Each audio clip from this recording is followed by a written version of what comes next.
Bonjour à tous. En fait, aujourd'hui, je voudrais vous parler de mon expérience de cette fin de semaine.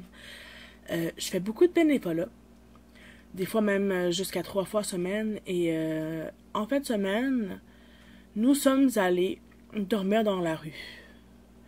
J'ai un appartement, j'ai tout, on a tout quelque chose, on a toutes nos affaires, puis on a quand même décidé de vivre l'expérience de l'itinérance à son plein. On a fait ça parce que justement notre bénévolat la plupart du temps c'est avec les sans-abri, on s'entraide de la gang, mais c'est surtout pour eux.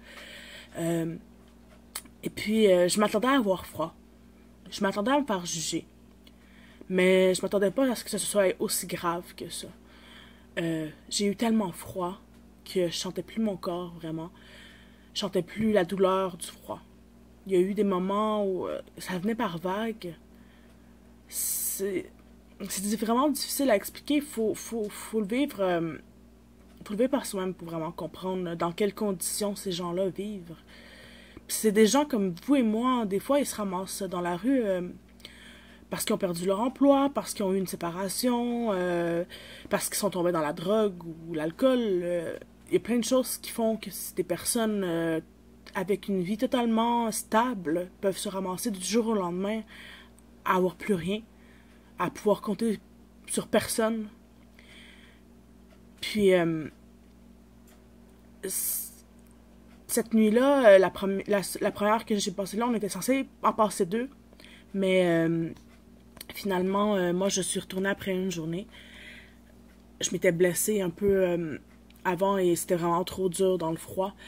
Et la première nuit, dans le fond, on avait juste découvert les 3 personnes qui étaient dans le milieu. On était 5 en tout. Et les 2 personnes aux extrémités avaient des sleeping bags. Et nous, on se séparait un sleeping bag ouvert plus quelques couvertes. Et à chaque fois qu'on bougeait, il y avait un trou qui se formait sur un de nous trois. Et dans le fond, ça a donné que je me suis retrouvée avec les jambes sans couverture, sans m'en rendre compte, pour au moins une bonne heure, heure et demie. Et j'ai eu tellement froid, le froid venait par vagues et je pensais pas que ça serait aussi froid que ça, au point tel que je le sente plus. Et le lendemain, après avoir eu si froid que ça, j'ai décidé de partir avec une des couvertes qu'on avait. On a rempli la voiture avec nos choses qu'on avait, puis dans le fond, je suis partie avec ma couverte, puis j'avais vraiment de l'air d'une itinérante.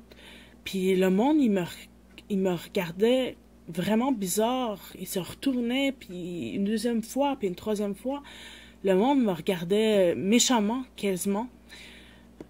Puis je suis une femme. D'habitude, j'aurais pensé qu'une femme, ça se faisait pas si regarder croche que ça. Puis la police est venue nous dire de pas rester là. On s'est promené dans le métro peut-être une demi-heure, même pas. Puis ils sont déjà venus nous demander de changer de place. Et puis, les gens roulaient les yeux pour pas me regarder parce que j'avais un cup de café pour demander de l'argent pour qu'on se paye notre nourriture parce qu'on avait décidé de pas prendre notre argent pour manger. Et puis, j'ai pas eu un sou. Pas un sou. Ça m'a vraiment dérangé. Ça m'a vraiment atteint plus que je pensais.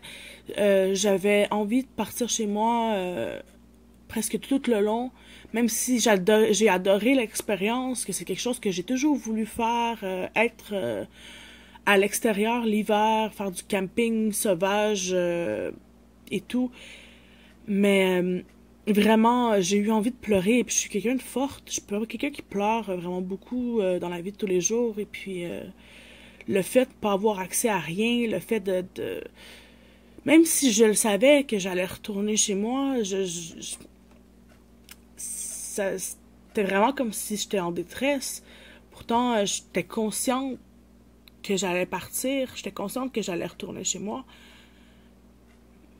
Mais c'était comme trop de pas être dans mon confort. C'est là qu'on se rend compte que on y tient à notre lit, on y tient à notre appartement, que je peux pas croire qu'il y ait du monde qui vive ça 10 ans de temps, 16 ans de temps, dans le froid, comme ça.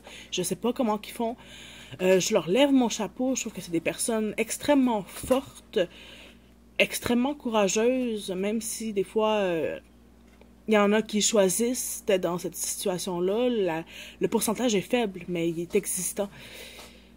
Et puis, ça m'a juste confirmé que qu'est-ce que je faisais, c'était la bonne chose, puis que je vais continuer à faire mon bénévolat, puis que je vais continuer à être là pour toutes les sans-abri que je commence à connaître, puis de pas les juger quand que je fais mon bénévolat,